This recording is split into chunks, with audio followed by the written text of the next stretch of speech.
So let's get on to the words.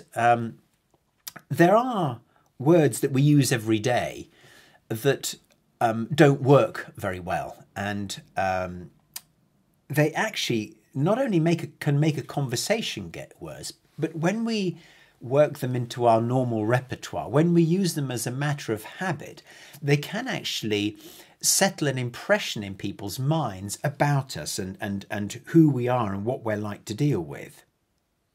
And they can actually eat away not only at conversations, but also at the quality of relationships as well. So I'm going to be explaining my own personal list. You will have words that tick you off or distract you or get a bad reaction from you. Or you will have seen those words getting a bad reaction from somebody that you were talking to or dealing with. And I'm going to tell you what's behind it and what I think the viable alternatives are. So what I do want to say right at the beginning, and I know I'll probably say it again later on, this is not about being cautious or careful. It's more about being aware of the effect that words can have and being aware of some of the loaded words that we use that maybe we take for granted, but that are certainly loaded in different ways for each of us. So the format for today, in case you're new to this, initially I'm going to be doing about 35 minutes of material, and then we'll have a Q&A. Then if we run out of time, I'll make sure that I finish, and then we'll come back in injury time for some more Q&A. Okay, well let's crack on with the material today. So firstly, I wanted to talk about why some words actually can hurt or heal, and maybe a little bit of the psychology behind that. So much of what we believe to be true, we accumulate in very early life. Many people, myself included, think that it's pretty much done and dusted by the time we're 6 or at the stretch 7 years old. And when it comes to words and phrases, there are some words and phrases that we hear more often than others. We build associations with them, and they develop special meanings for us as individuals. And so we can say that this is very much part of our socialization. And what actually happens is that as we hear these words, I mean, it happens hundreds and hundreds of times. We take them on board in our own special way, according to the way that they were meant for us, but also according to what we have invented in our own minds. Now, I want to try just a few words or phrases on you, and maybe just shut your eyes and just remember what it feels like to hear these. Okay, here we go. Be careful. Never mind. Don't do that. No. Now, I'd be willing to bet, and as I was saying them and hearing my own voice, I instantly had memories of who said it and how they said it. And so it'd be interesting to hear what that evoked in you. I'm going to come back to those words and phrases in a few minutes' time. But I'll bet that we all developed meanings with them. They're probably not phrases that we use in the same way now. We maybe even tortured them into another use. Now, here's the thing. Because we develop meanings very early on, we're actually blind to them. We don't know they mean those things until now, as we look back as adults, as we maybe have this conversation that we're having now. It doesn't happen very often. We don't talk about the talk very often. But the meanings and the significance, of course, changes over time. As we get older, we go to school, and then we learn all over again that there are different things that words can do. Now, as children, as babies or very young toddlers as we're getting language, we take things at face value. As we grow older, we pick up codes. We pick up the secret meanings of words.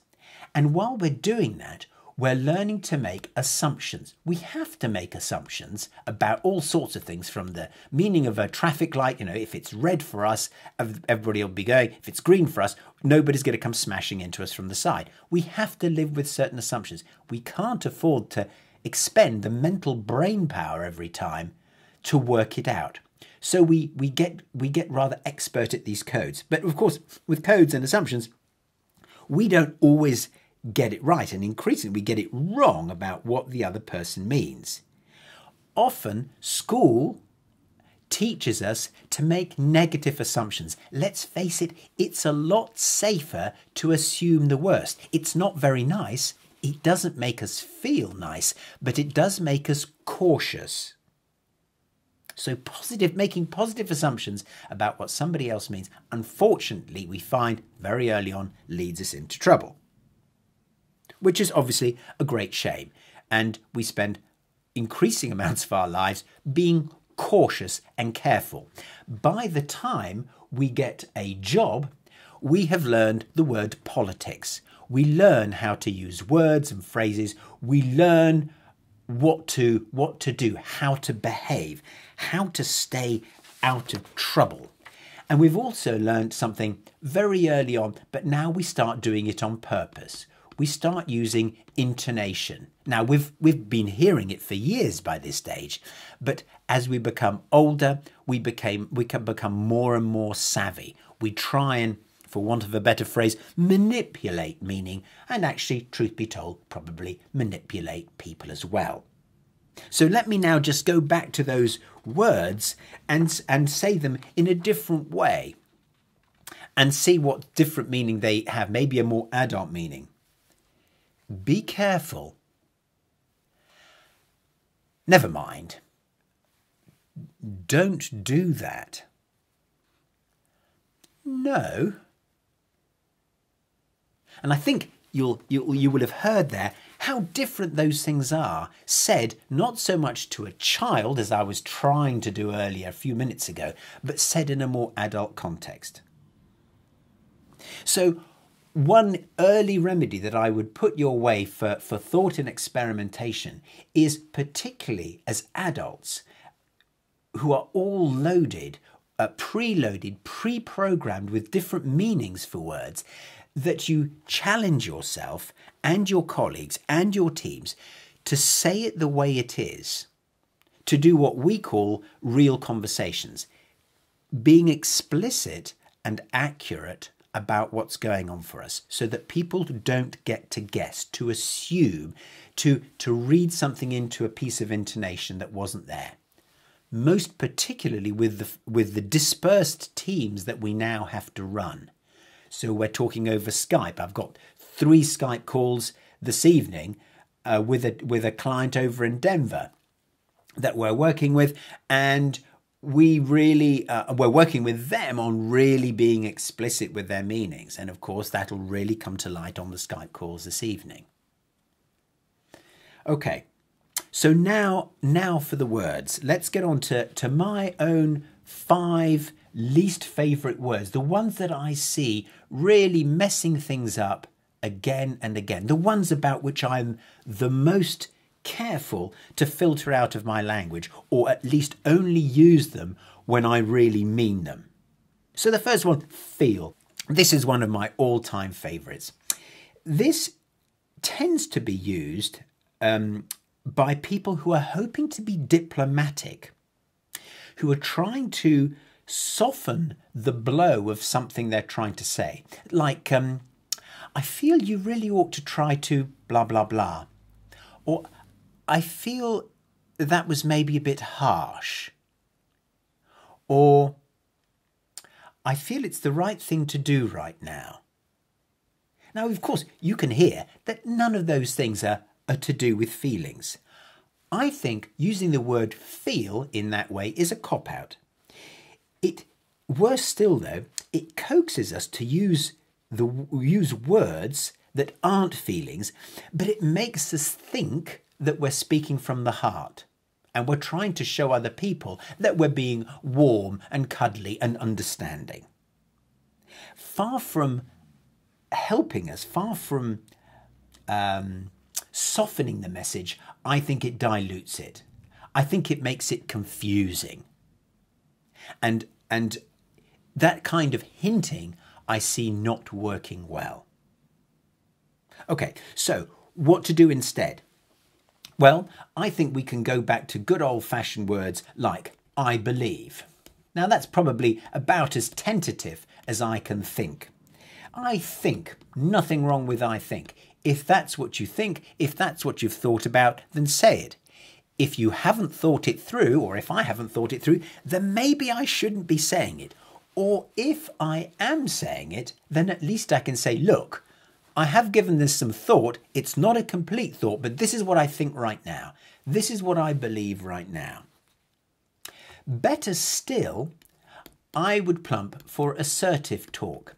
By this, I mean using our feelings, naming the feeling. So saying things like, I suspect that da-da-da is happening. I'm worried when you do that. I'm keen to progress X, Y, Z. I'm uncomfortable with hearing you say, It sounds like a much braver and bigger thing to do, but what it allows us to do is to choose the word to calibrate the strength of the message we're trying to send. And that means that we're more likely to be taken seriously when we're in an important conversation or exchange. People will sit up and listen when we name our feelings. So that's the word feel. Here's the second one, but. This has been a long time favourite of mine. As far as I'm concerned, this is a huge conversation stopper. For me, it says, I was preparing my material all along. I really wasn't listening to you. I actually barely took in anything that you said. Because, and the proof is, of course, is that in order to say but first and then come out with something that I'm saying, I must have been thinking about that for most of the time that you were talking. I probably gave up listening to you about a quarter to halfway through whatever you were saying. To me, it says everything that went before doesn't count. It isn't worthy of my consideration. I have already made up my mind. I really wasn't letting in what you were saying.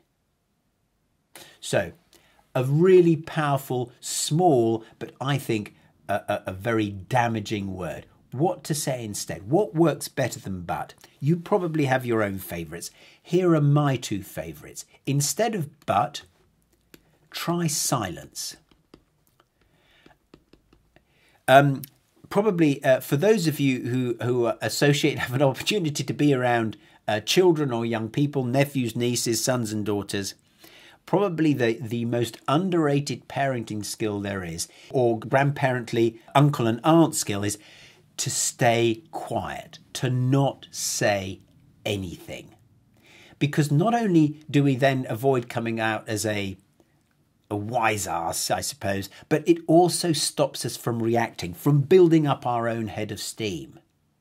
Silence also gives us the space to actually think. And if we weren't listening properly at the time, if we just leave a couple of seconds after the other person has stopped talking, that then gives us a second chance to take in and process what they said. So silence, I think, is a marvellous and value-adding horrible phrase, but it really helps conversations to go well. Because even if we mess up the first time, we have our hands on our ears, we get a second chance just a couple of seconds later. The second piece that I think I recommend, particularly when it's important that the other person realizes that we have paid attention, is empathy. I'm going to come back to the structure for this in a few minutes, because this word's going to come up again and again, and I want to explain it properly, probably in about 5 minutes' time. So those are my two favourite alternatives to but. Number 3, no. As far as I'm concerned, no is is, and I'm gonna caveat this, or at least qualify this, is a little word that I need to put in here as well. I. So when I hear somebody saying "I know" to me, they're asking me to trust them, to trust that they really do know. But what I'm always wanting to say to them is, really? Do you really know that? So saying "I know" to somebody also says a whole load of other things apart from, you know, I've got that. I'm already in possession of that knowledge. It also says, I knew that already. I don't accept your knowledge. You're telling me the wrong stuff. I'm bored and I want you to move on. I'm miles away. Don't you try to teach me stuff. It can occasionally mean I agree. But it often means I've heard it all before. Move on. Or I want you to move on because we need to crack on with the conversation. Or I have a solution. But what it's saying is, it's time to move on. I don't accept what you're saying because I've already got it, or I don't agree. Instead, again, I come back to the alternative that I proffered before, which is the whole listening piece. And of course, silence too. But listening with empathy enables us to give some proof that we really do know. And of course, to check out our assumptions. Because it's a brave person, when you really think about it. We're being terribly brave, possibly to the point of arrogance, to say, I know. But do we really know it? Do we know it in the way that they understand it? The facts might be the same, but as we all know, the perceptions will almost certainly be quite different. So that is my number 3. I know. Okay, so this is one where I'm going to ask for a volunteer or two. If you joined just before the beginning, I asked people who were on the line at the time to come up with a couple of things, and one of them was, just looking at the examples, here we go. So something that is important to you right now, about which you have feelings. Okay, I'm going to fill in for this one. I'm going to fill in an example. I'm going to choose something absolutely real that's important to me right now. We're getting, this is absolutely true, my wife and daughter are going to pick up a lone pony this afternoon that we're going to be looking after for the next 9 months. And we've never kept horses before. So we're excited and really pretty worried because we hear so many horror stories. Now imagine someone else turning around to me and saying, I understand. And I think, do you? Do you really understand? Prove it. So when we say I understand to people, it can't possibly show them what we've taken in. Now, if we have taken something in, if we've really got it, if you out there listening to this really understood the mixture of excitement and trepidation that I'm feeling, I have no way of knowing how well you've understood. So saying that you understand is, the word that pops into my head is lame, because there is no way that you can prove it. Now, if we're friends, if I trust you, I might think, maybe she does understand. Maybe Victoria does understand. Maybe Sally does understand. But the chances are that I'll want a lot more proof, either if I don't know you, or if I think or even suspect that you thought it was a bad idea to have a horse in the first place. So, now I'm going to come on to the explanation of empathy, because this is really where it comes into its own. Where I most hear the words I understand is when we are working with people on listening to each other, either a group or an individual whose appetite it is to learn to listen a lot better. So here it is. I've mentioned this empathy thing before, and here is exactly what I mean. When we're trying to prove to somebody that we're listening, and indeed we are needing to listen to them to pick up what's going wrong for them, or also what's going right for them, there are 3 bits of data that we constantly need to be picking up. The first piece of data is how they feel. This is the name of the emotion that we think they are having the most of at that moment. Of course, that will change from 1 minute to the next. So we need to keep up with them as their piece of speech continues. And with mine, at 1 minute it was sort of anticipation, and the next minute it was excitement, and then not even minute. And then a few seconds later, I think you probably heard in my voice trepidation, worry, and all sorts of things like that. Okay, the second bit of data we're always trying to pick up is, what is that feeling specifically about? Now, it's not just enough to say about getting the loan pony, about the board meeting, about the figures. We need to be very specific. And in fact, there were probably 3 or 4 different strands just to what I was saying in that 15 seconds about the pony. There was the fact that we're new to it. There was the fact that it's at the end of the day, and there's and the fact that my daughter is also excited, etc., etc., etc. There were lots of different strands there, lots to keep an eye on. And then why? We need to figure out the important one. Why do they feel, or does Paul in this case feel that way about that thing? And then we actually say it out loud. Once we think we've picked out the prevalent or most important data at that moment, we repeat, we play it out to the person. Paul, you sound excited about the forthcoming pony. I guess that's partly because you're an experienced rider, or you've ridden before, and it'll be great to have a pony all the time. Paul, you also sound rather worried about all the things that can go wrong. I guess that's because you've also got an eye on your bank account and on the happiness of the pony and your daughter. And at the end of these summaries that we make about the person, me in this case, we pause. Pause to let Paul, in this case, check out what you've said and correct you if you've got it slightly wrong or you're slightly off beam, or to say, yeah, that's exactly it. You really do understand. So this thing here, this whole I understand piece, it's not for us to say, it's for the other person to say.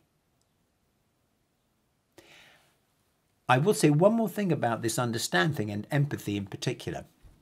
When people are first getting to grips with putting communicated empathy into words and sentences that sound natural and okay, a frequent mistake is that they will say something like, I understand that you're excited about getting the pony, Paul. I guess that's because blah, blah, blah.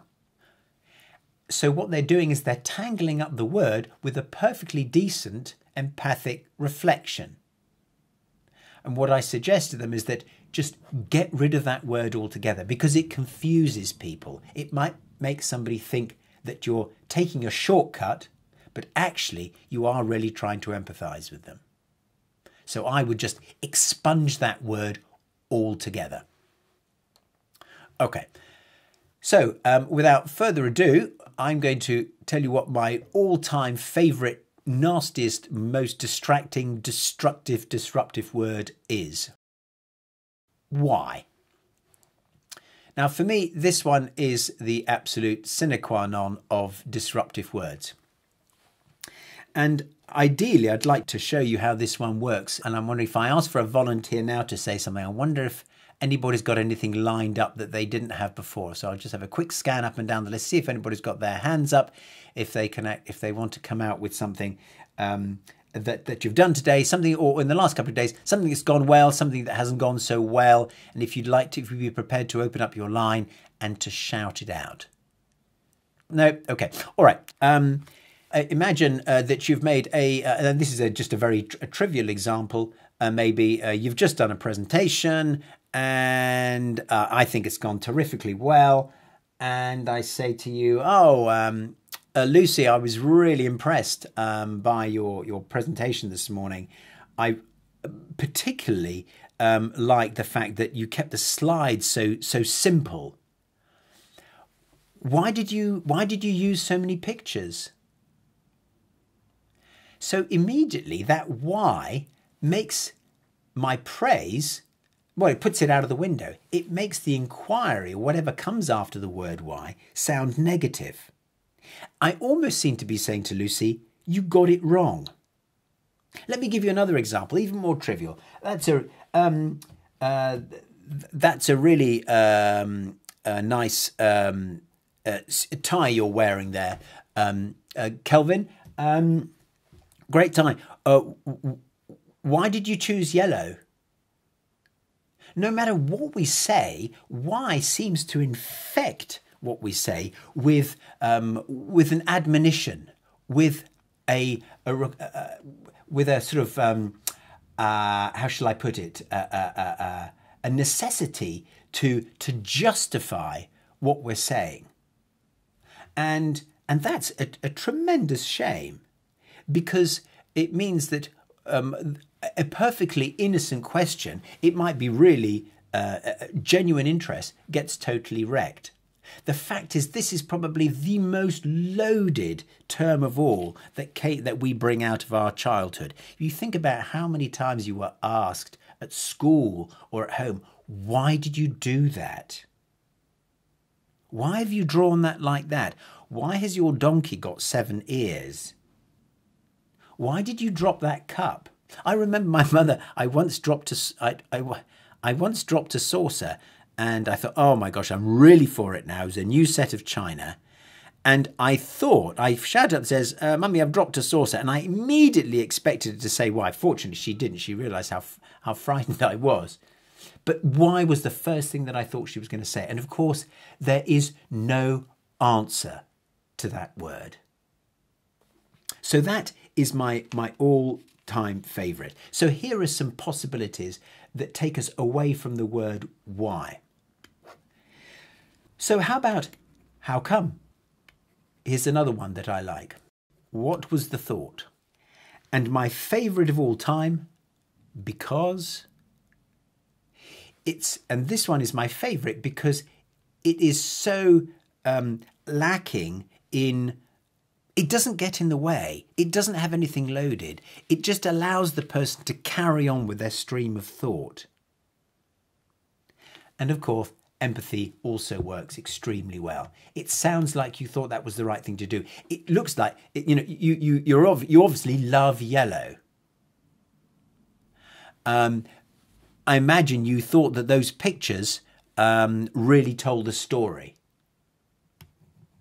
So empathy works extremely well as well. But this one here is certainly my favourite, because.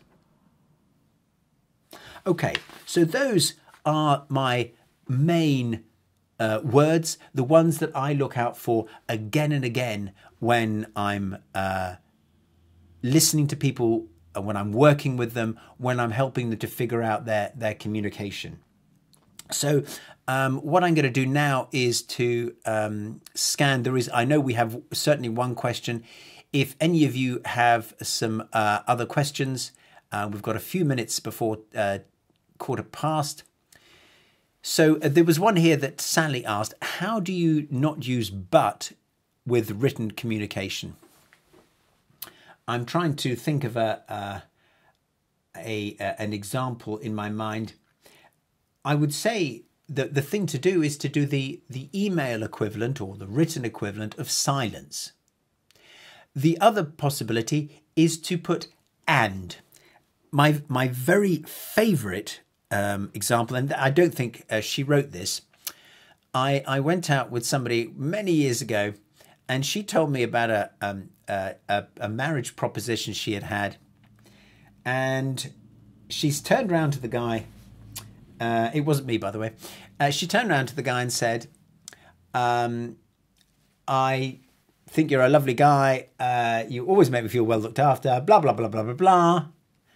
and I can't marry you. So she totally didn't need to use the word but. There was no negative. So really, just try experimenting with just leaving that sentence out and putting forward your own proposition, your own argument for it. Also, empathy in email or written communication also does work. You sound really keen to do the project this way. You sound worried about dun dun dun dun dun, and then you put the sentence that would have come after but. Hopefully that's good enough, Sally. One here from Victoria. How do you identify yourself using these? Haha, because it happens very, very quickly. And there's a follow-on question. I'm going to take that one as well. In real time, it would be very tricky. Yes, it can be. So, I mean, I think I go back to sort of real Stone Age methods here. Firstly, I would recommend one at a time. Choose the word that you think you like the least coming out of your mouth and think, okay, I'm going to work on that one this week. And then something that works really well is some sort of physical anchor. You could call it a little post-it note with the word but or why written on it. You could have, I don't know, something like a pebble, a twig, anything. If you have pockets in your clothes or you have something that you can carry around on your notepad, in your iPad, on a screensaver. But I would not try and fix it all. I would just choose one word to go to war on or to go to war with. If you haven't had any questions, this is a good moment to ask them. I'm now going to summarize for you the main thoughts from today. So, it's easy to come away from a conversation like this talking about words, particularly words that don't work, thinking, I need to be cautious. I need to hope that I'm going to get my right meaning across, and I need to, use safe words. Well, I'd prompt you to look at it from the other end of the telescope. So rather than being cautious, what I'd like to suggest is that you go for awareness. Be aware of the things that you say. And as I said just now, even just one of the words, just go to war on it and say, I'm not going to use that word. Or if I do use it, I'm going to explain it. Secondly, rather than hoping that people get your meaning, go for accuracy. And the best way to do that, I think, is to actually choose words that describe feelings. And that is a way of really fine-tuning our message. We can give it just the meaning we want, and people have very little room to misinterpret us. And lastly, rather than trying to stay safe, try to stay honest. Say what you mean. Try not to use modifiers. And instead of why, try and find another question that says, what was behind that? What were you thinking? Because. So awareness, accuracy, and honesty, I think, are much more important than caution, fingers crossed hope, and playing it safe. Okay, before we wrap up, I'm just going to see, are there any other questions? I'm just scanning. No, that all seems to be in order. If you have a topic that you'd like us to cover, we're always really keen to hear from you and what you're interested in, what's happening to you. And so don't hesitate to send us a topic or two, and we'll take a look at it, and we'll give you some feedback, and we'll say, oh yes, we're going to use this one. We took a suggestion a couple of months back to use how to manage my boss, and it turned out to be one of the most popular ones that we'd ever done. So thank you very much for that one. Okay, so if that's that, please do come back to us if you'd like have some questions that you'd like us to answer, and we're at your disposal. Thank you very much for joining this morning, and look forward to staying in touch in the coming months. A last check for questions. I do have one more question here, if you can stay for another couple of minutes. I see it's 12 minutes past. This is from Claude. Here we go. How can I get the recording out? We'll let you know about the recording. A link will be sent out to you, Claude. And there we go. Lovely. That's all for now. See you next month, and look out for the recordings and the 2-minute models. Any questions or reactions, let us know. pf@paulfurey.com. Have a great day. Have a wonderful weekend.